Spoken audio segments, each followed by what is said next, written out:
देखिए लेक्चर 24 में हम आ गए हैं और इसमें हमको क्या करना था, हमें इन दोनों इक्वेशंस को काम करना इसमें करना था। तो हम कर रहे हैं इसमें डिफरेंशिएटिंग इक्वेशन थर्ड को मैं डिफरेंशिएट करता हूँ दोनों साइड से टाइम के रेस्पेक्ट में। टाइम के रेस्पेक्ट में ये तो आपका आर का फंक्शन है, तो इसमें तो कोई फर्क नहीं पड़ेगा। टी का फंक्शन आपके पास e raise to minus iota omega T है, तो आपके पास अगर दो बार आप इसको डिफरेंशिएट करेंगे तो आपके पास आ जाएगा। आप करके देखिए, बहुत इजी है। और इसमें से मैं इस साई जीरो इसको वापस साई लिख सकता हूँ, तो इसको मैंने वापस साई लिख किया। इक्वेशन नंबर 4 मेरे को मिल गई।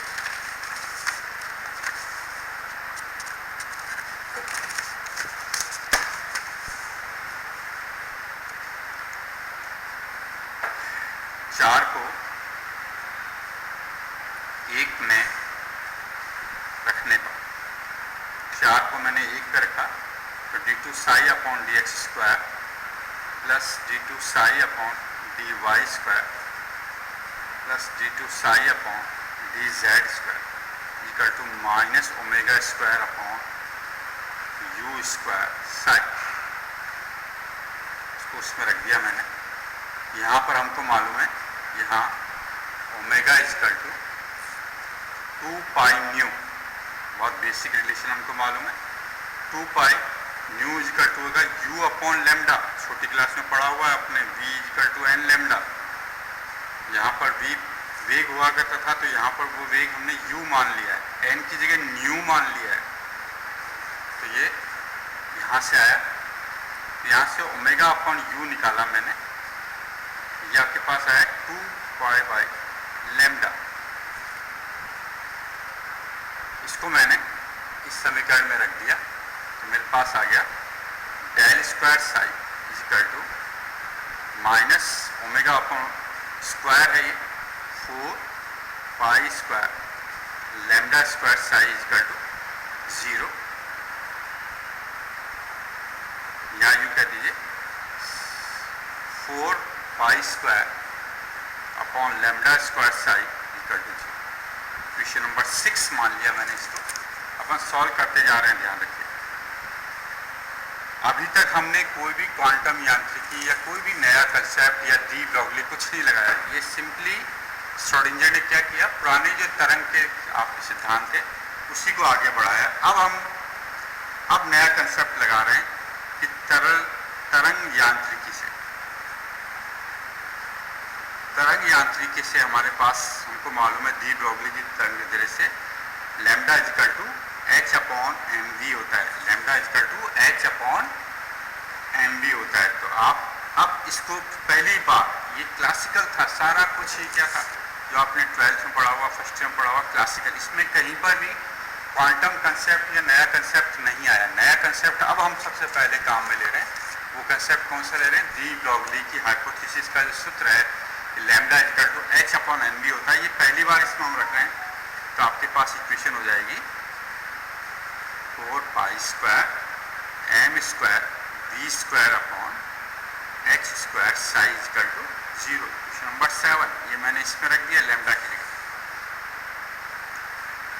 यदि, अब मैंने माना यदि E कुल ऊर्जा है, E कुल ऊर्जा है, V स्थितिज ऊर्जा है, V स्थितिज ऊर्जा है, तो हम एक इक्वेशन न्यूटन्स मैकेनिक्स से लिख सकते हैं। हाफ एनर्जी, काइनेटिक एनर्जी किसके बराबर होगी, E minus V, total energy minus, यहाँ से मैं एम स्क्वायर वी स्क्वायर, दोनों साइड में एम से मल्टीप्लाई कर लिया और मैं निकाल रहा हूँ कि E माइनस वी होगा। इसको मैं इस इक्वेशन में रख रहा हूँ, तो आपके पास इक्वेशन क्या बन गई, del square psi plus 4 pi square upon H square 2n E minus V psi equal to 0। ये मैंने इसको उठा के रख दिया। तो अब अगर मैं इसको सेट करूं तो ये मेरे पास इक्वेशन बन गई del square psi plus minus V, ये स्थित ऊर्जा है, फंक्शन ऑफ होगा, और H cross square psi equal to 0। यहाँ मैंने एच क्रॉस को क्या माना है, एच अपॉन 2 पाई मान लिया, तो एच क्रॉस स्क्वायर में 4 पाई स्क्वायर चला गया। तो ये जो हमारे पास इक्वेशन आई, मैथमेटिकली श्रोडिंगर ने डेराइव करी, ये इक्वेशन मैं 8 नंबर देता हूँ इसको। ये इक्वेशन जो है वो श्रोडिंगर की इक्वेशन कहलाती है। This is called Schrodinger equation. ये है श्रोडिंगर इक्वेशन कहलाती है, श्रोडिंगर की समीकरण कहलाती है। और श्रोडिंगर की भी 2 समीकरण होगी। ये समीकरण क्या कहलाती है, काल अनाश्रित, डेरिवेशन आता है एग्जाम में इसका, काल अनाश्रित श्रोडिंगर इक्वेशन। इसको इंग्लिश में बोलेंगे टाइम इंडिपेंडेंट श्रोडिंगर इक्वेशन। काल अनाश्रित श्रोडिंगर समीकरण को डेराइव किया है अपन ने। तो ये अगर आपको क्वेश्चन आता है एग्जाम में, derive the Schrodinger time independent equation या derive the time independent Schrodinger equation, तो आपको बेसिक कंसेप्ट से लेकर जो आपने भौतिक सार्थकता से चालू किया है वहाँ से लिखते हुए यहाँ तक आपको इसको डेराइव करना है।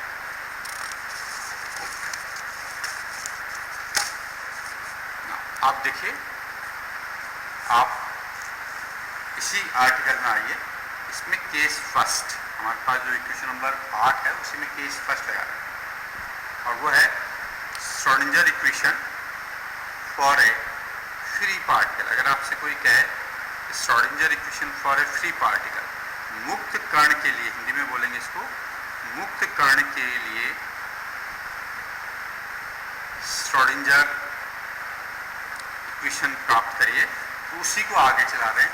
अपने को मालूम होना चाहिए मुक्त कण के लिए क्या होता है, उसकी स्थित ऊर्जा 0 होती है, हमें मालूम है। यहाँ लिख सकते हैं वी नो दैट, हमें ज्ञात है कि we know that for a free particle, free particle मतलब जो किसी भी बंधनों से बंधा हुआ नहीं है, which is free from all type of potential, और a free particle we are equal to 0, potential energy उसकी क्या होती है, 0 होती है। तो ऐसी स्थिति में Schrodinger equation for free particle क्या बन गई आपके पास, del square psi plus 2m upon H cross square E psi equal to 0। ये श्रोडिंगर इक्वेशन आपके पास बन गई फ्री पार्टिकल्स के लिए। अब इसी में हम आगे बढ़ रहे हैं, time dependent Schrodinger equation, time dependent Schrodinger equation, काल आश्रित श्रोडिंगर समीकरण, काल आश्रित श्रोडिंगर समीकरण। अपने को मालूम है कि हमने क्या इक्वेशन ली है इसमें, del square psi free particle के लिए 2m upon H cross square E psi equal to 0। Psi को हमने क्या मान रखा है, psi 0 r equal to E raised पर माइनस आयोटा ओमेगा टी, ये साई को ये मान रखा है। इसको मैं एक बार टाइम के साथ डिफ्रेंशिएट करता हूँ, एक बार कर रहे हैं आपकी बार, पिछली बार हमने 2 बार किया था, तो आपके पास एक बार डिफ्रेंशिएट करने से ये आ गया। यहाँ मैं ओमेगा की जगह 2 पाई न्यू रख रहा हूँ, साई 0 साई, इसको पूरे को वापस से मैंने साई लिख दिया, लिख ही सकते हैं साई 0, ये साई है, साई लिख दिया, minus iota 2 pi nu, nu तो क्या लिख दिया मैंने, अपने पास E equal to h nu होता है, तो न्यू को लिख दिया मैंने E अपॉन एच, तो यहाँ लिख दिया E upon H Sai.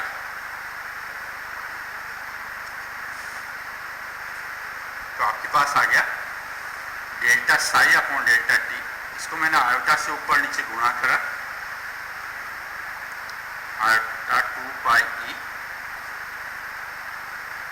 Upon H cross किया तो ये 2 पाई हट गया, आयोटा से ऊपर नीचे मैंने इसको गुणा कर दिया तो आपके पास आ गया delta psi upon delta t equal to e upon iota h cross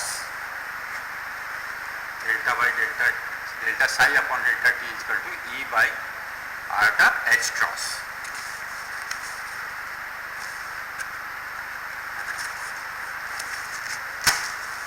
इससे आगे चलिए,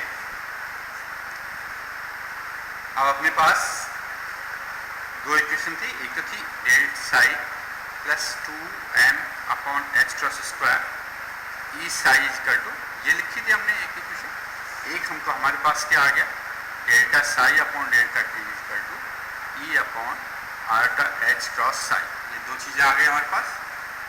अब मैंने इससे लिखा, इससे इसी इक्वेशन से लिखा E psi equal to iota cross multiply कर E psi upon delta T.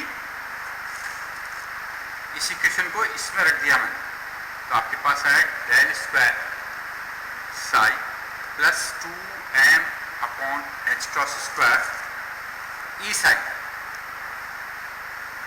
की जगह लिख दिया iota h cross delta psi upon delta t. और अगर इसकी जनरल इक्वेशन लें अपन तो ये हो गया, जनरल इक्वेशन का मतलब किसी भी पार्टिकल के लिए लें तो ये आपके पास हो गया इक्वल टू 0।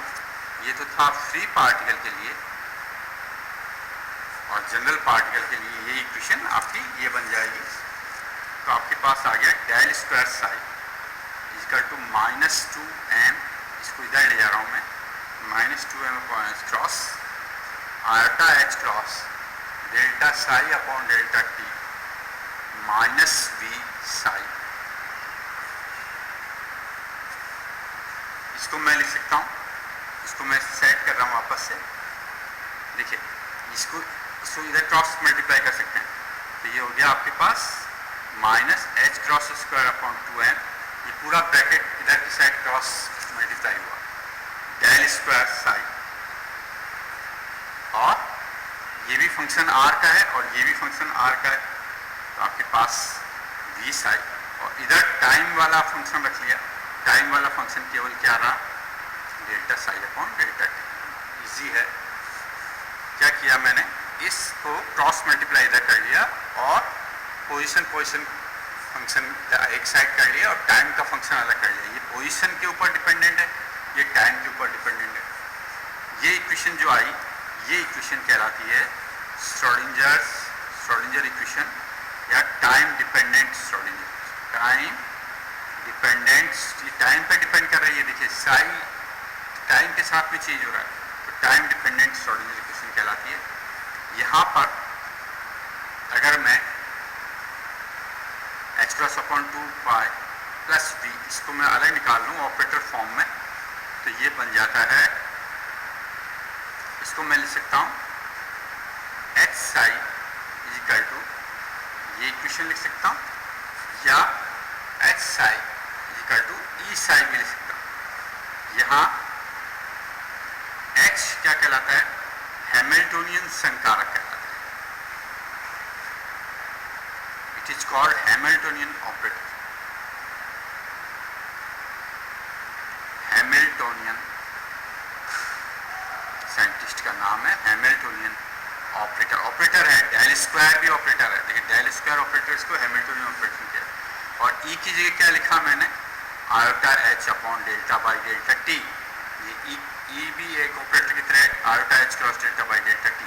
तो ये जो इक्वेशन है, चाहे आप इसे H Sai equal to e psi बोले, चाहे minus h cross square upon 2m del square plus v psi equal to iota h cross, ये दोनों ही इक्वेशन आपकी श्रोडिंजर की टाइम डिपेंडेंट इक्वेशन कहलाती है। बहुत इंपॉर्टेंट बड़ा आर्टिकल था ये आपका, और इस बड़े आर्टिकल से पूरा एक बड़ा क्वेश्चन आपका तैयार होता है। श्रोडिंजर का आज हमने श्रोडिंजर के टाइम डिपेंडेंट इक्वेशन भी डराइव की और श्रोडिंजर की टाइम इंडिपेंडेंट इक्वेशन भी डराइव की। श्रोडिंजर इक्वेशन की फिजिकल सिग्निफिकेंस भी हमने करी और श्रोडिंजर इक्वेशन क्या होता है वो भी हमने करी। Thank you.